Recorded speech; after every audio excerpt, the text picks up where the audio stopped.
Hello guys. Mag-good evening na. So, ngayon is hapon na dito. Medyo madilim na.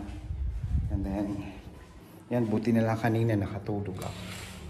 So, medyo nag 1% freshness tayo ngayon. Ako ngayon, naimin ako. So, yan. Pasensya na sa ako mga video talaga Pero, ganyan talaga ako mag-video. Gusto ko talaga kasali kayo. Oh, yan si Kerson.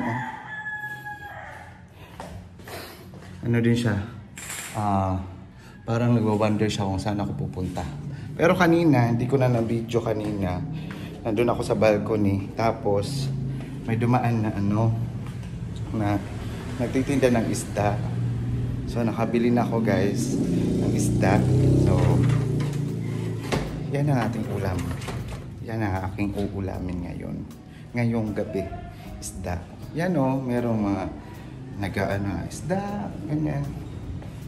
Ito yung maganda dito kasi pwede dyan ka lang sa balcony kung meron kang pambili. So, hindi ka nalalabas. Diba? Ganyan naman naglalako dito ng isda. Dyan. Kanina nandun lang ako sa balcony. Tapos tinawag ko lang. Tapos dito lang ako sa gate. Tapos walang problema kung wala ka ng mga ricados, mga kamatis, sibuyas, mga ganyan. Dito sa harap ng bahay namin, meron nang nagtitinda. So, diba? Astig. So, wait lang ilalagay ko muna kayo dito banda para yan tayo. Yan. So, masasaing na ako guys. So, wait lang. Kailangan ko itong punasan dito para hindi masira yung ating rice cooker kaagad.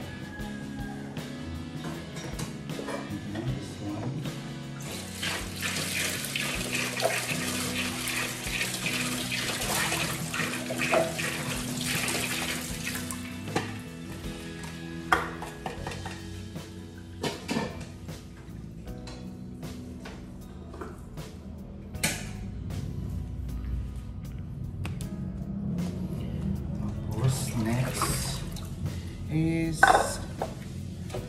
yung ating isda.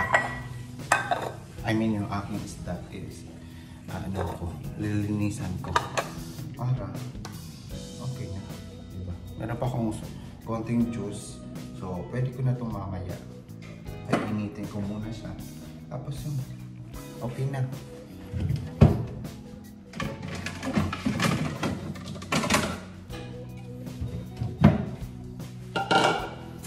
Ito yung binili ko dyan sa harapan. Meron tayong pang sinigang para sa isda. Tapos itong kamatis. Ang lalaki ng kamatis nila dyan kamatis. Tapos ito yung sili. Tapos ating mga sibuyas, tapos luya, ginger, tapos plus yung ating lemon. Ang ganda kasi malapit ang bibili ko po dito. Ayan. Meron na tayong pang tinola. Itong plastic itaan lang para meron kung meron konting basura yan. Ito ilalagay. So ayun muna to yung aking isda. Saan ba yung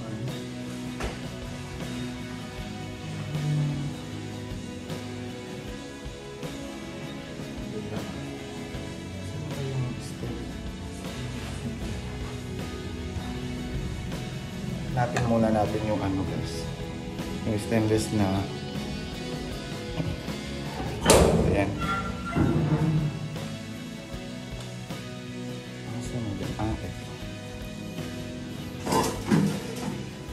Ito na guys, ang hanap ko na.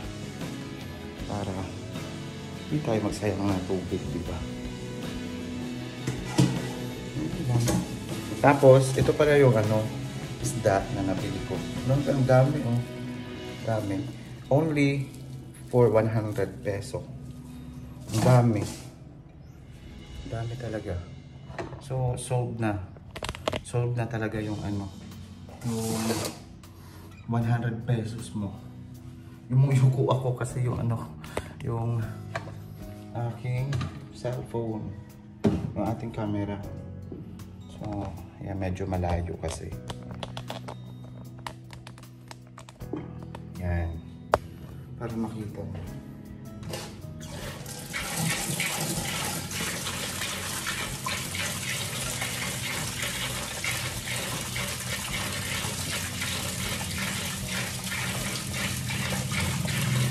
Grabe oh. Isa, dalawa, tatlo. Wait lang. 2, 4, 6, 8, 14. 14 lahat. Tapos 100 pesos lang. Diba? Mura na. Mas ganito ko tinatanggalan yung isda.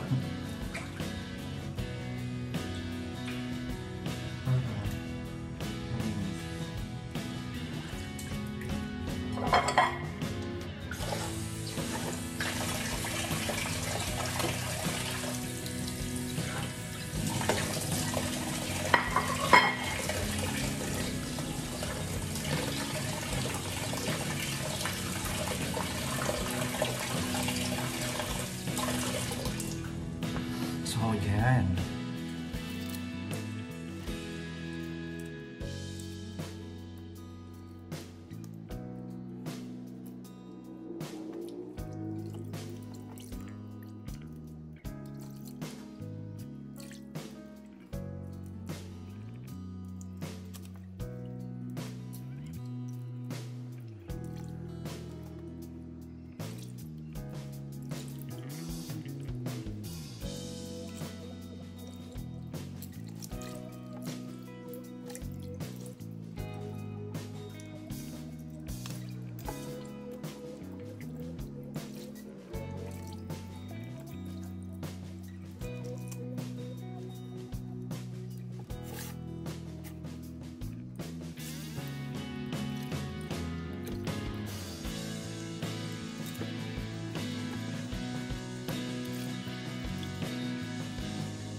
So, yan na nga guys. Natapos ko na. Pagtanggal ng mga hasang, isda. So, ito. Ito na lahat. Yan. Di ba ang dami? 14 pieces. Only for 100.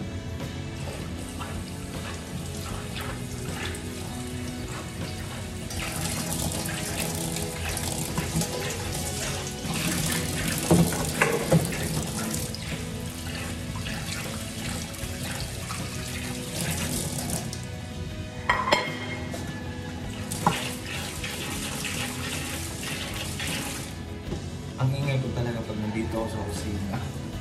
Tapos, ang tagal ko dito sa kusina. Pero, okay lang yan. Basta hindi sa ibang kusina. Ito yung tinabi ko kanina na cellophane kasi, di ba? Kung gagamitin, meron tayo. Marami naman akong cellophane dito, pero ganyan ako. Tinatabi ko para meron ako mga gamit kagad. Yan. So, ito, ilalagay ko na ito dito. And then, ngayon na ito. Para hindi langawin. So, ito na naman ang aking mahiwagang topper.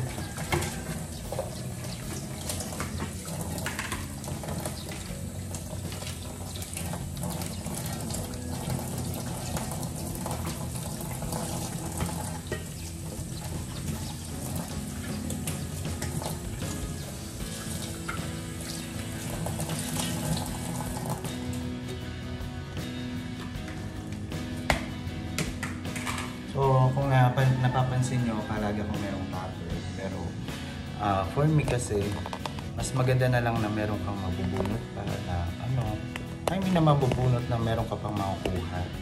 Kung kumawari, meron kang naitabi sa sa ref. So, mas maganda na meron kang tabi. Ito, ilalagay ko sa ref. Para, napanghulang pa, diba? Nasa ako lang naman mag-isa. Pwede naman ako magluto na kahit ilang peraso lang.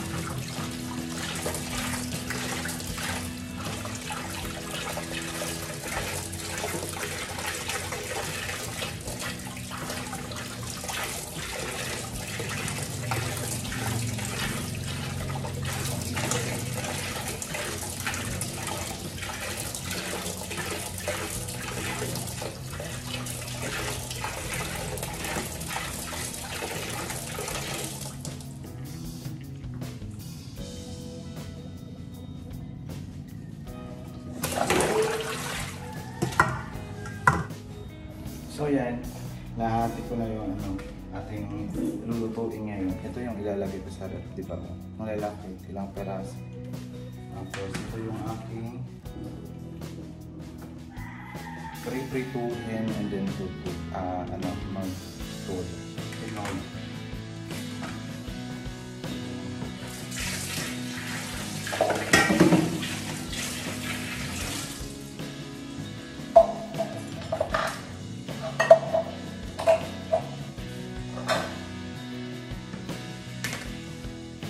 Mag-ano muna ako ng mga retados para yan na yung ating isda. Matagal talaga ako sa sa kusina. Kung ako lang, di ba?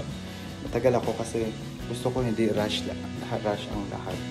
So ako lang naman mag-isa, so it's okay lang na. Yan, anong oras? Oh, yung relo nga eh. Tumigil na. Tumigil na yung relo namin. Hindi ko pa nalalagyan pala yan ng orasan? Battery. So, a few moments later. So yan. Tapos na din yung ating sinabi.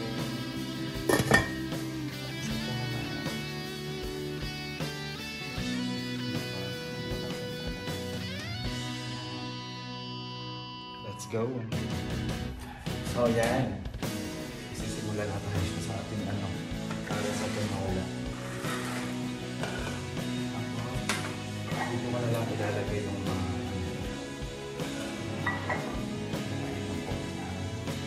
ayusin ko yung kaya.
So ito na ang ating mga ricados sa aking Kaso sayang wala akong makunan dito ng yung mga talbos ng kamote, yung mga dahon-dahon di ba nalalagay, tapos tanglad, wala akong wala akong makuhanan.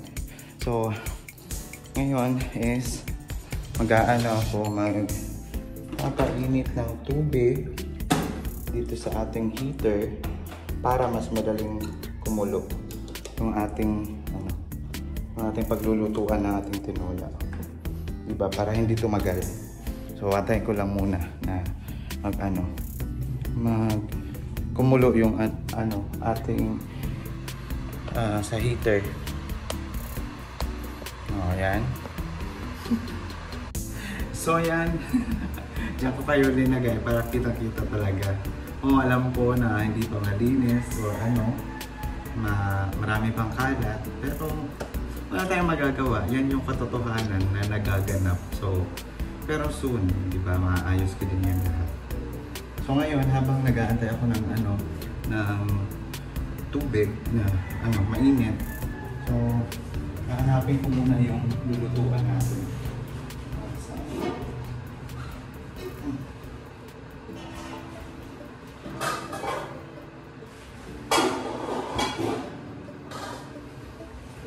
So ito na ngayon yung ating lalagyan ng ating tinola. Hugasan ko muna to para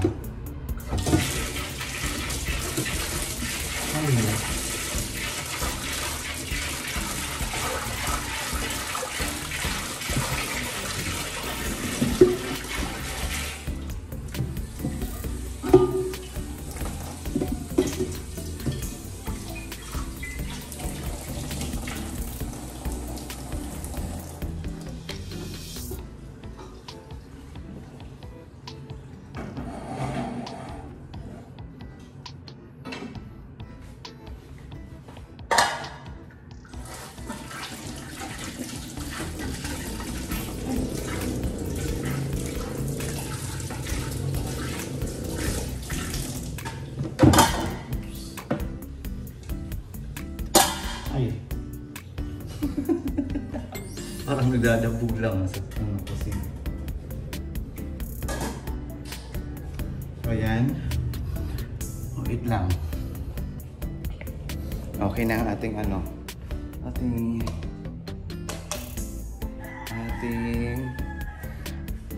mainit na tubig. So tanggalin muna natin yung saksakan. Tapos ito na. Lalagay ko muna to para madali kumulo. Para hindi na ako tagalan sa pagpapainit pa ng tubig. Diba? Wait lang . So ito na yung ating mainit na tubig. Ito siya ilalagay para madaling kumulo, hindi magtagal ang ating pagluluto.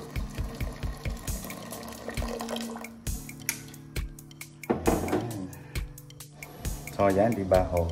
Kaagad siya kumukulo kaagad, diba? Para mabilis, hindi yung yung ang tagal. Yan yung way ko. Etong luto na to is pa-cham lang, diba? Pero ako lang naman kakain. So it's okay lang, diba? Huwag na mag-inarte self. So yan na nga, kumukulo na ang ating tubig. So ilalagay ko muna yung ating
So ayan, di ba? Nag-aantay na lang ako na maluto para mamaya-maya makakain na. So, malaki kasi yung yung lagayan. Kaya, konti lang yung na nalagay ko na tubig. So, yan. Yan na nga. Ay, Diyos ko. At ito si baby Carson ko. Sleep. Ay, gising pala oh. Gising pala siya. So guys, Ate Vilma pala. Para vlog para video ako.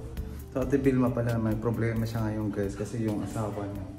So pupunta sila ng hospital daw. So sana maging okay lang si Manolo siya. Ang lang. Kung ko na lang mo. Mana ko. Pagpapasuglag sa mo ko. Ano na mo? Pagpapasuglag po. Hinay ka matibig. Oo, hinay ka matibig. Hinay.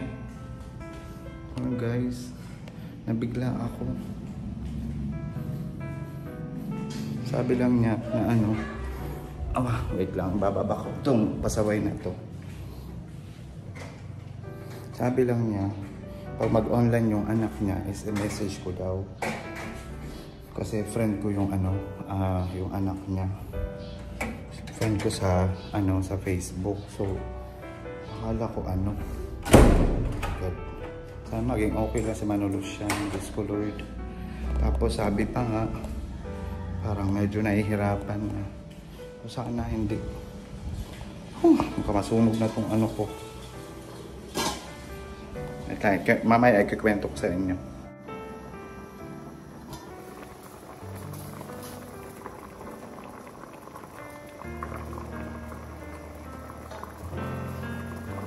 So, yan na ang ating ating tinola. Yan na ang ating tinola, guys. Diba? Luto na. So, okay na yan.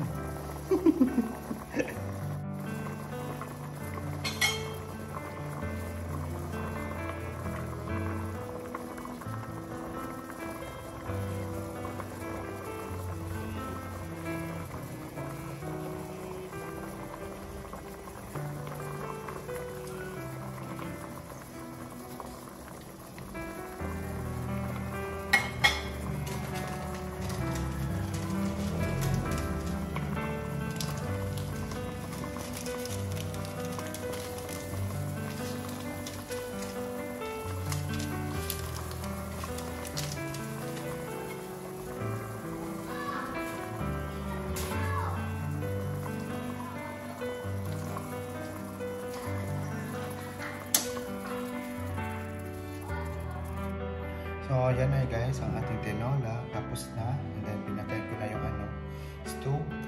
At sana okay lang yung timpla. Wait, try ko muna guys.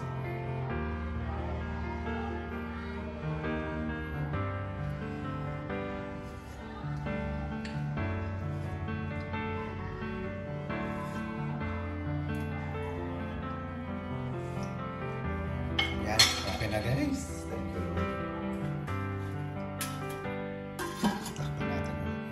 So, yan guys, papatayin ko muna yung ating tangke para okay na. So,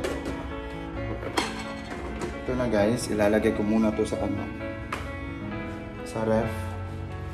Ito ang aking isda. Tapos,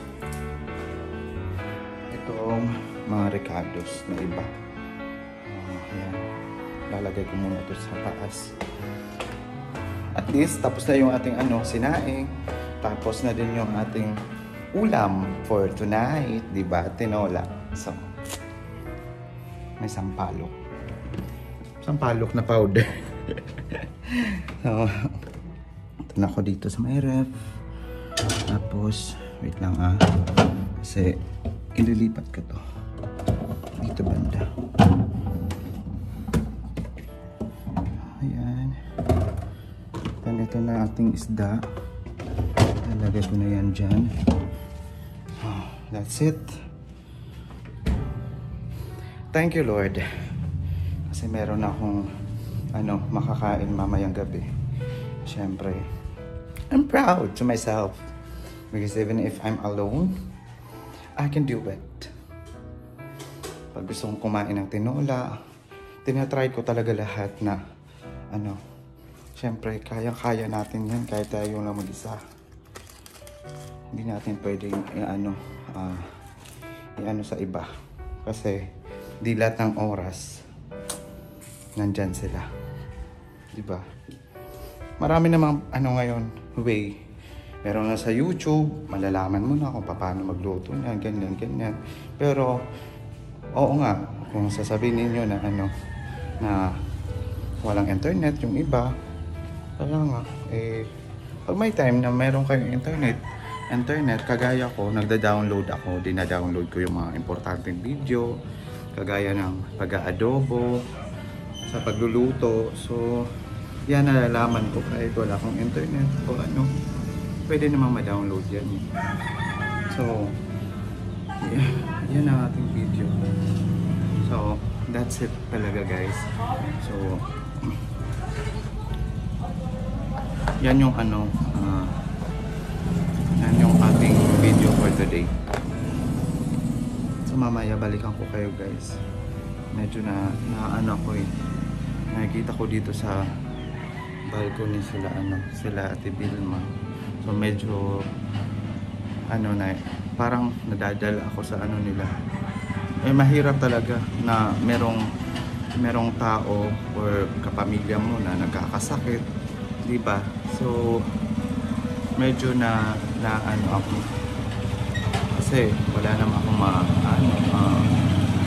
may tutulong sa kanila, pero dasal nandyan ako. Pero sa financial, wala rin ako talaga. So, nakakasad lang. Kung meron lang ako, why not, diba?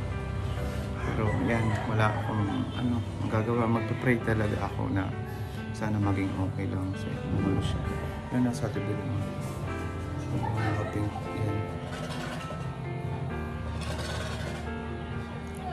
Maghahanap sila ng masasakyan ng asawa niya na si Manolo Sian.